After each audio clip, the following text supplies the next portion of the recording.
As 2019 draws to a close, we pause to remember those famous and influential figures who passed away this year. And for the next few moments, we focus on those we lost in media and sports.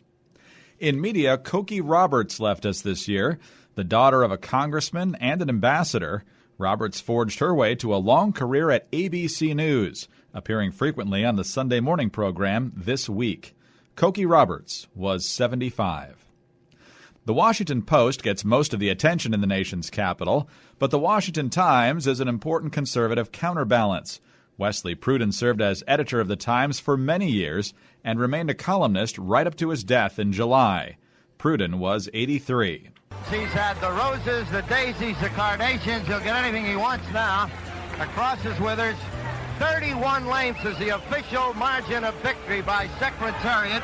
Jack Whitaker was one of the most versatile sports broadcasters on television. Appearing for many years on ABC and CBS Sports, Whitaker was able to cover everything from golf to football to horse racing and always had a gift for words. Jack Whitaker was 95. There were few writers in sports or anywhere in the league of Dan Jenkins. Best known for his vivid and funny prose on the world of golf, Jenkins was 90. 2019 was also a difficult year in the sports world as many famous athletes left us. Starr begins the count. Takes the snap. He's got the quarterback sneaking. He's into the touchdown, and the Packers are out in front. 20-17. There's 13 seconds showing on the clock, and the Green Bay Packers are going to be world champions, NFL champions for the third straight year. Bart Starr led the Green Bay Packers to an astonishing 5 world titles in 7 years, including wins in the first 2 Super Bowls. Later a coach of the Packers, Starr was revered in Titletown for the rest of his life. Bart Starr was 85. One of the linemen who protected Starr and helped pave the way for the Packers' vaunted sweep was offensive tackle Forrest Gregg.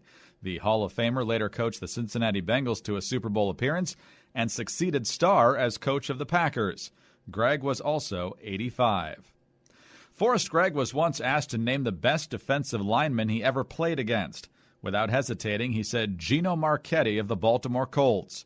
Impossible to stop as a pass rusher or a run defender, Marchetti was 93. In the 1980s, Pat Bowlen bought a Denver Broncos team that rarely posed much of a threat. But with strong leadership from Bowlen and excellent quarterbacks named John Elway and Peyton Manning, Denver piled up 7 AFC championships and 3 Super Bowl wins over the next 30-plus years. Dementia eventually took Pat Bowlen in June. He was 75. In college football, Hayden Fry took the University of Iowa from a Big Ten afterthought to a powerhouse.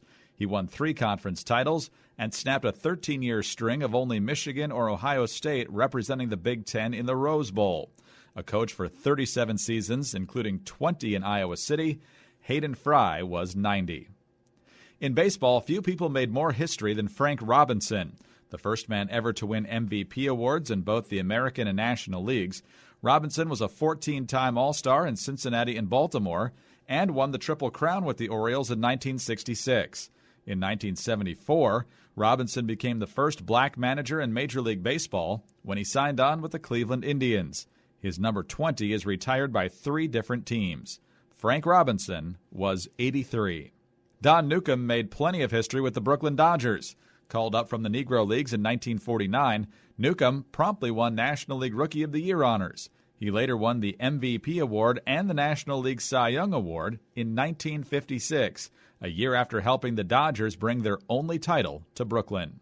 Little roller up along first, behind the bag. It gets through Buckner. Here comes Knight, and the Mets win it. Sadly, Bill Buckner is remembered for that play he didn't make, the ground ball that got past him in the 1986 World Series and helped the Mets defeat the Red Sox. But Bill Buckner enjoyed a career of more than 20 years with the Dodgers, Cubs, and Red Sox that proved he was a defensive stalwart. He also won a batting title with the Cubs in 1980. Unfairly vilified by the fans in Beantown, Buckner was 69. Jim Bouton was an average pitcher for the New York Yankees and other teams, but he is best known for writing the eye-opening book Ball 4, which for the first time told stories from behind the scenes and named names.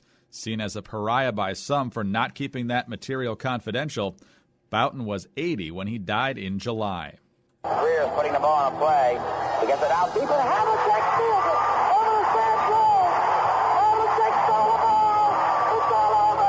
It's all over. In basketball, there are few winners more obvious than John Havlicek, who won an NCAA title with Ohio State in 1960 and then raked in 8 NBA championships with the Boston Celtics.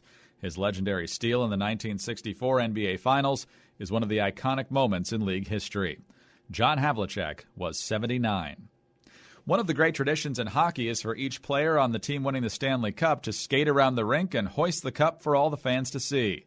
The man who thought to do that first was Ted Lindsay, who won 4 titles with the Detroit Red Wings.